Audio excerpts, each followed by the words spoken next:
Anne Vines is a Melbourne-based fiction writer.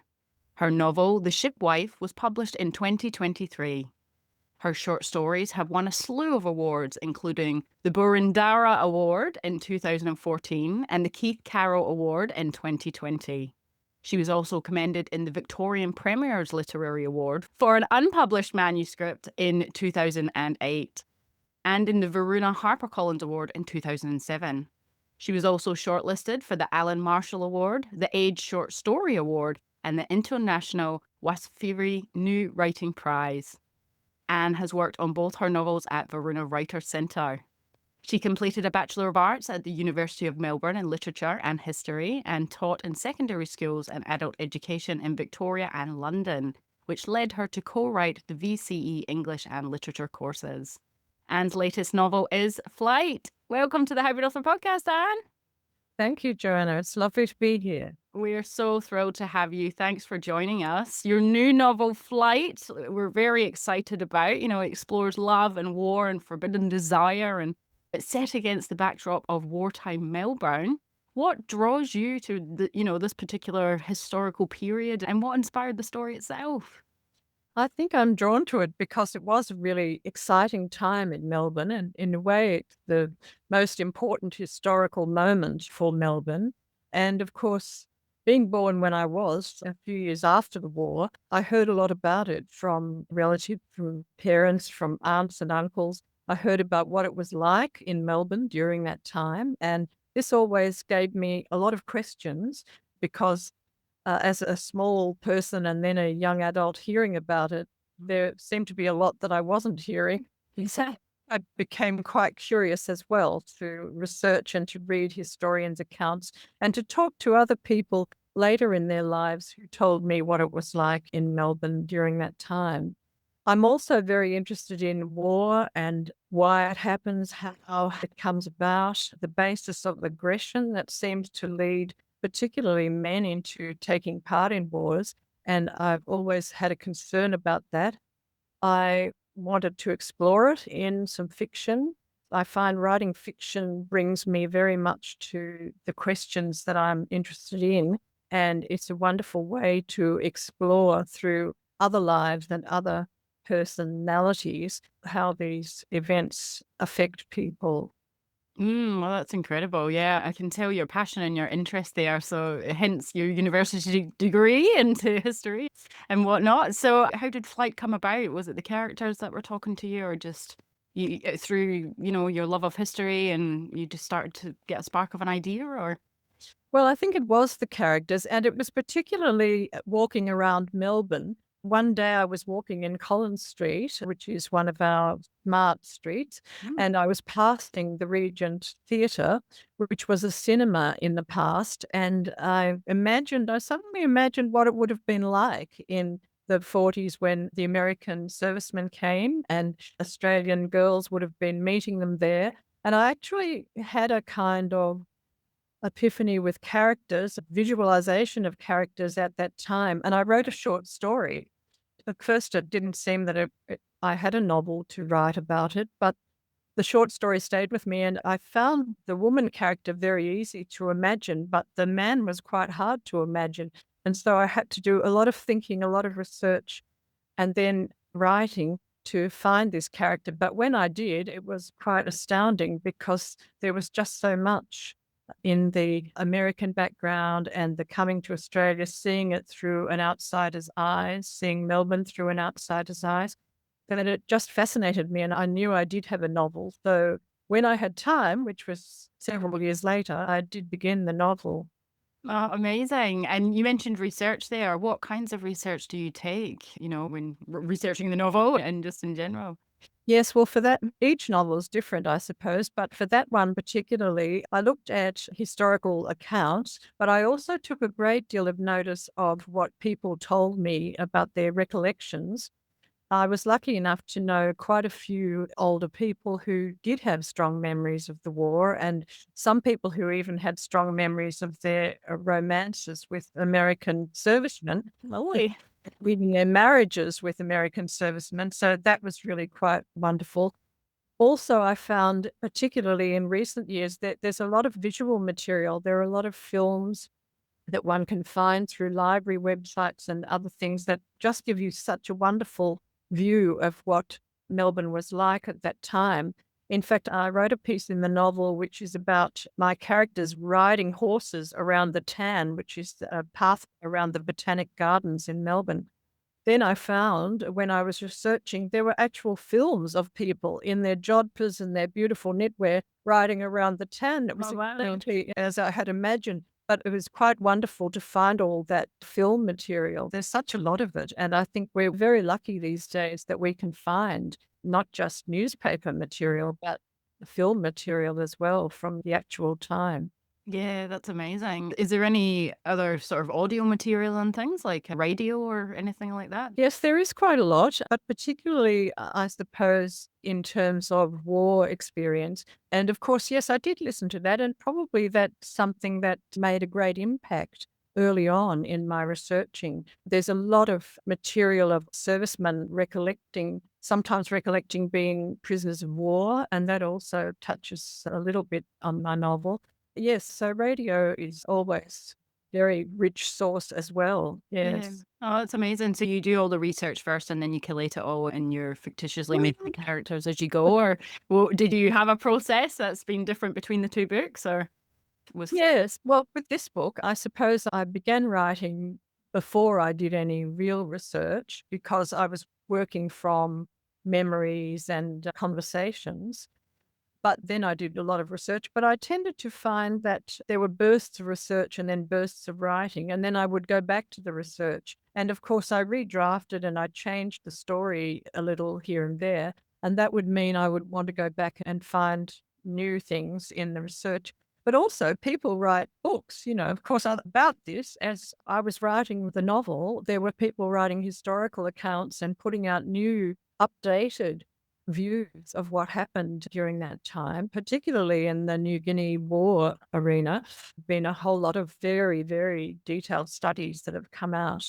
And the War Memorial in Canberra, has a wonderful bookshop and wonderful film possibilities to investigate. So I found that I did keep going back to the research because I write quite slowly, really. Thought I'd finished the book, and then I thought, well, perhaps I haven't finished the book. And of is it course, ever finished?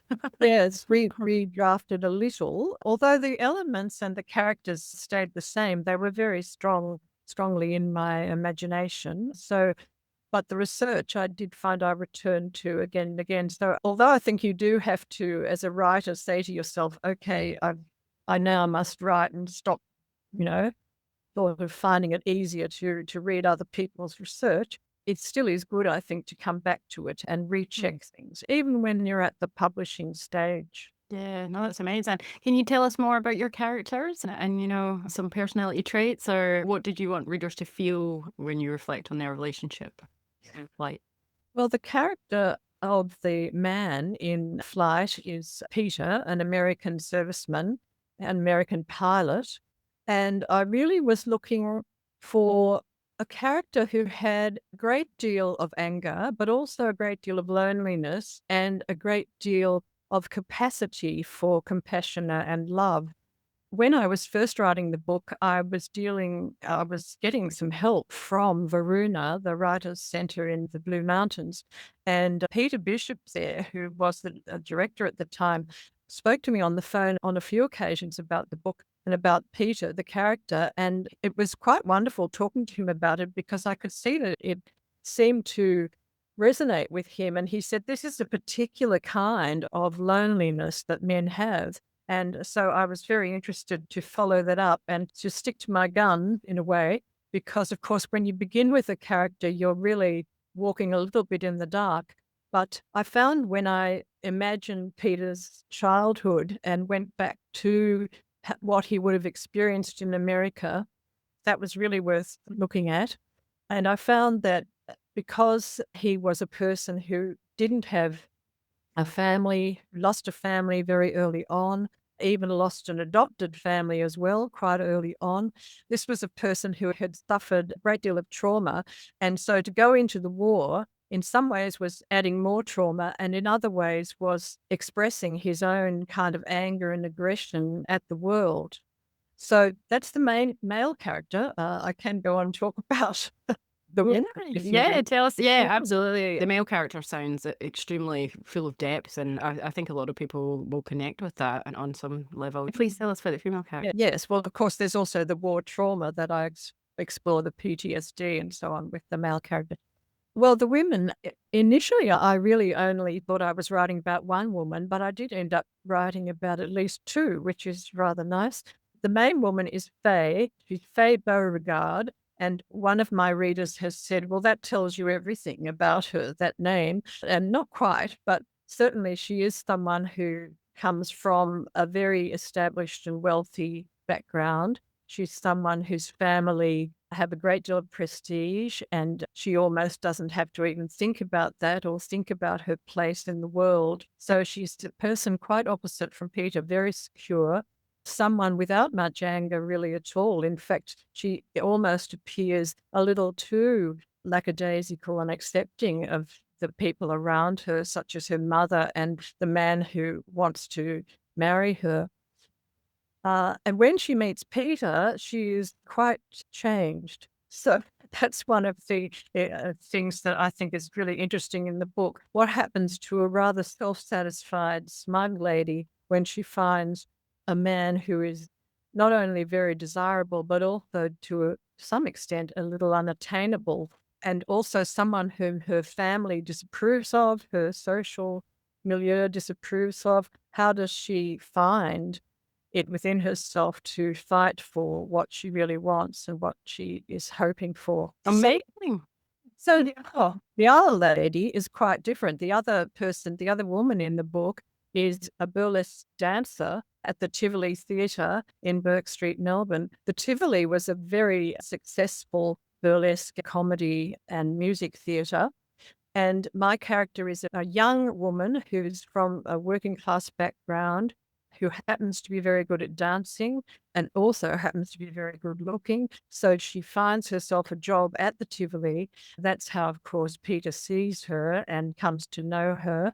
And she also is very keen on Peter, but unlike Faye, she's much more of a realist, and she's perhaps a little less confident in herself and her way of getting what she wants in the world. But nonetheless, she very much makes a play for Peter, and I think it's rather almost amusing to see the steps that she takes and contrast them with Faye. So I have these two women who are really quite different and playing off each other in a sense, and they do meet, and their meetings are quite interesting too. And I had a lot of fun writing those meetings between such contrasting characters. Yeah, I bet. As you're speaking, that's all I can think is how fun. It sounds like you've had a lot of fun, constructing some drama and conflict there. No, that all sounds absolutely wonderful and fantastic. What about the publishing of Flight? How have you gone with the publishing journey? Yes, well, it has been a very long journey. I used to make a joke about how I was writing about the war and I was in a war about publishing. Like it almost is how you feel, because you of course get the rejections at the start. It was a strange journey for me. The book, when it was first written, was a great deal longer, and it received commendation at the Victorian Premier's Awards. Yeah, that's amazing. So that led to a couple of publishers approaching me, and one publisher staying with me for a little while, but then declining. So I think I rewrote and I cut the novel into a smaller book, which it now is. The publishing approaches started again. I was very pleased when I did find my publisher, David Ryder at Interactive Publications. When he saw the book, he was very interested in it straight away, and that was good. And he did have some queries and some changes and things like that. So one does have to be quite flexible, as I'm sure your listeners are very well aware, when looking for a publisher. Yeah, no, absolutely. But I mean, and that's the back and forth and the collaboration. I guess you can kind of expect it. So, how much did you trim it down when you said you sort of you've cut it. Yes, quite a lot, really. In fact, what I've done is I took out the childhood sections about the male character Peter, and they're in fact now in a novella. But I do think that there is a difficulty with that because I'm writing about the South of America and the North, but the South of America particularly, and quite a few agents, literary agents and publishers said to me, well, they wouldn't really think they could publish this because I'm not in the Southern Writers group in America, which it's a very distinct group that sees itself as having that material. And so if you attempt to write that material, you're not really going to be accepted. So I've had to come to realize that perhaps that section of the book, which is now a little novella, will just stay as something I've done and something very interesting, but maybe it won't get taken up. I suppose a third of the book went into that novella. You can always repurpose it if you've got a newsletter and put it out as, your lead magnet. Yeah, Nothing's wasted. well, I think that's always true in writing, absolutely. Yeah. Yes, because often, even if you cut a whole section, you've learnt a lot by writing that. And yes, often it deepens the characterization because you know those things that happened. And actually, one of the lovely things that happened with my publishing, one of the lovely things that happened was once I was working with David Reiter at Interactive at IP, he sometimes suggested or asked questions and pieces that I had written thinking, oh, well, I can't really include them, suddenly became relevant. And I could say, well, I have actually written a piece about to answer that question you just raised. And, I have written a piece where, two characters break up or where two characters meet. And so I had those things sketched out and I could work those back into the novel. So there were some really wonderful parts of the publishing process where I could expand and deepen moments in the book and put in extra scenes, which made it a lot better, I think. Yeah. Oh, no, that's amazing. I love that. I think it's nice to hear positive publishing journeys and things. It's definitely good. Well, you've shared so much already, Anne, but do you have any, burning advice that you'd like to share with aspiring authors, maybe who want to write in your genre or with the publishing, or any challenges you came up against that you think, you know this now, next time you won't do that, or Yes, I think it's important to not give up on your manuscript if you think it's one that you really want to write and you really want to see out there. I could have easily just thought, well, that was a novel that I'll never get to publish, but it really did take a great deal of persistence. So I guess one of my main messages always is persistence and to have confidence. It's very hard. And maybe particularly for women writers who are starting out, to have the confidence that their material is really important. I was so thrilled when some people did recognize that book and the first book I wrote and said, well, no one's done that before, or I haven't seen that before. And that's just a wonderful thing to hear. So if you are writing something, and even though it might seem a little outlandish to you, I think it's important to persevere and to take it through to the stage where you can give it to an editor or an agent or a publisher. And it's wonderful. The other thing I think it's wonderful to do is to get people to read the manuscript early on, even first and second and third draft stage. I found people reading it helped enormously, and particularly real writers who are published. I was fortunate to have a couple of people like that who did read the manuscripts. yeah, no, that's amazing. And I guess with the genre you're writing and like historical fiction, do you have people sort of fact check things, or no, because that's your field of expertise? But would you recommend people who maybe aren't from that background, credible sources, I suppose, for what it is? Yes, I think that probably would be very helpful. If you don't have a historical background or if you haven't studied history, it probably is very important to do that. I was speaking to an aspiring writer the other day who is starting writing something about a real Australian piece of history, and she has done quite a lot of research. I think if she really wants someone to come in and look at it. So it's I suppose fact checking, or perhaps just getting someone who's written in the field, a historical person or another interested person, or a person from the community you're writing about, to have a look at the work. Checking. Oh, that's fantastic. Well, thank you so much, Anne. You've shared such wonderful expertise. Flight sounds absolutely incredible, and I know our audience are dying to know where can they, discover everything you do on and offline. Yes. Oh, okay. Well, thank you very much. Yes. Yes. And of course, going to my publisher's website, ipos.biz, is a really easy way to look at the book and find out a little about me too. Fantastic. Well, thank you so much for coming on. It's been wonderful.